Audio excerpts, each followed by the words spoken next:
lumalabas na pantapal daw sa mga sakit-sakit ng katawan. May ilan nang sumubok, pero meron ding mga nagdududa sa bisa nito. Negative ions. Meron nga ba itong resultang positibo?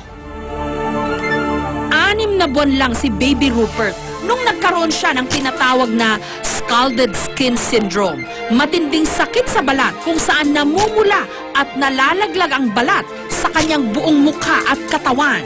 Pagdating ng 2 days, dinala ko sa pedya. Sabi ng pedya, ay kailangan ito ay dalhin sa ospital para maswiruhan. Nangamba ang kanyang mga kamag-anak na baka hindi na siya gagaling pa. Pero makalipas ang 1 taon, heto na si Baby Rupert. Masayahin. At higit sa lahat, flawless. Ang nagpakinis daw sa kanya, sanitary napkin na may negative ions. Wala naman daw masama kung sinubukan nila ito, lalo ba't 10 piso lang kada piraso. Tinatanggal lang nila ang negative ion strip sa sanitary napkin. Pagkatapos, itinapal sa sugat ni Baby Rupert. Makalipas lang daw ng 1 linggo, unti-unti nang kuminis di umano si Baby Rupert. Sa internet, may pag-aaral na nagsasabing may natural daw na kakayahan na magpagaling ng iba't ibang klase ng sakit, ang tinatawag nilang negative ions.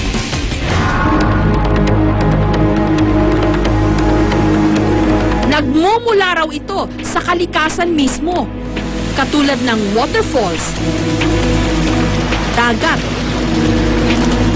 at bundok. Meron din daw negative ions ang katawan ng tao. Pero sa ibang bansa, meron ng mga inilalakong bra, damit, medyas, bedsheets, at maging detergents na nilagyan rin daw nila ng negative ions. Pero ang nakakaintriga talaga, sanitary napkin na may negative ions? Meron itong green strip na itsurang adhesive bandage sa gitna ng napkin. Dito raw nanggagaling ang di umano negative ions. Tatanggalin ito, babasain, at ididikit daw sa sumasakit na parte ng katawan. Si Yoli, 41 years old, noong nakaraang taon, meron daw nakitang cyst sa kanyang matres. Pero nung ginamit daw niya ang negative ion na sanitary napkin, wala pa raw ilang oras na wala na ang kanyang cyst di umano. Kung hindi ito lumabas, no, tong mga laman-laman na to, kasi no, parang kulani siya ng baboy na lumabas. Ang tendency nun, hanggang kinabukasan, kung inabot ako ng kinabukasan, mamamatay ako because of sepsis. Sa sobrang bilib ni Yoli rito, pati na ang kanyang pamilya, pinagamit niya nito. Kapag sinisipon daw ang kanyang mister, pinapasinghot niya ng negative ion na napkin. Tinatapalan din niya ng napkin ang idinadaing na bahagi ng katawan ng kanyang junior, kasi hodang hindi ito kaaya-ayang tignan. Nung una, ina-alaska nila siyempre. Yak! Ano yan? Napkin! Pero na na-try nila, lahat sila ngayon nakaano. Kaya naman para makaiwas daw silang lahat sa sakit, pinadtad ni Yoli ng negative ion strips ang kanilang buong bahay.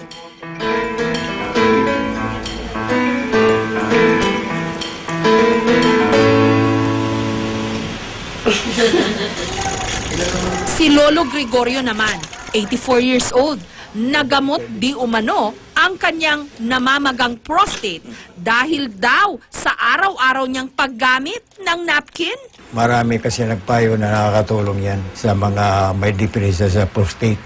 Kaya ang ginawa ko, gumamit rin ako. Dahil sa aming narinig, lalo kaming naintriga. Sinadya namin ang tanggapan ng distributor ng sanitary napkin na meron daw negative ion. Taong 2006 nung naimbento raw ito sa China. Pero noong nakaraang taon lang sinimulang ibenta dito sa Pilipinas. So na they came up with all the researches. Doon sa small strip na yun, nilagay nila sa napkin. And since they're in the business of napkin, yun na rin ang ginamit. And it's patented. Trade secret daw ng mga Hapon na siyang gumagawa ng kanilang produkto kung papaano inilalagay ang negative ions di umano sa strip na ito.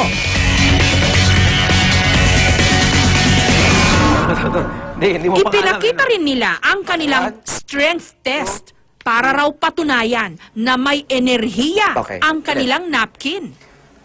1, 2, 3, go. Go. Okay, madali lang siya. Okay, this is what we call strength test. Zip lang, zip. Konti zip lang. 1, 2.